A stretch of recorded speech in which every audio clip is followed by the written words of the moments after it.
kinachonifurahisha zaidi ni namna wale pepo ambako wanajua ya kwamba Yesu anakuja, huyu jamaa tumtoe msituni, tumtoe mlimani, tumpeleke akakutane na Yesu. Nataka nikwambie jambo ambalo hukuwahi kulisikia jioni ya leo, ya kwamba wakati wako ukifika, hata pepo wenyewe watakuwa wanakusaidia kuingia kwenye kusudi la Mungu.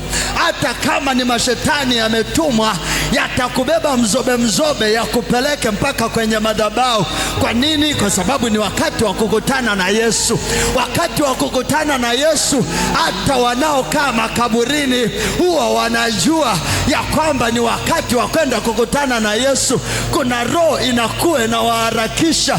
Kuna hata pepo wenyewe waga wanajua ya kwamba wakati wetu umeisha, hebu tumpeleke huyu mtu aende kwenye hatima yake.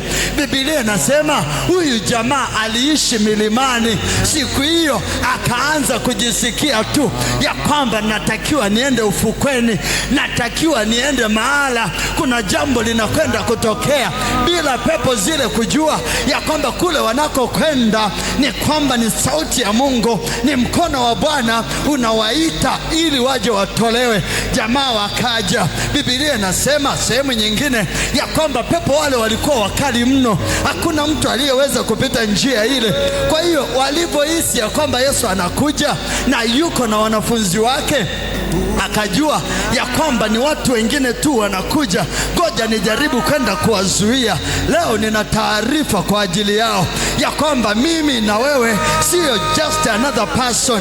Wewe sio mtu mwingine tu, wewe sio watu wengine tu, ya kwamba eti hawawezi kupita. Iwe na wahusu wengine. Kama ni njia imefunguliwa kwa ajili yetu, sisi tutapita pale pale kama rabashata. Kwa hiyo kwenye njia yako unapokutana na upinzani, ujue ndio pepo wamekuja, wanataka kuja kuzuia.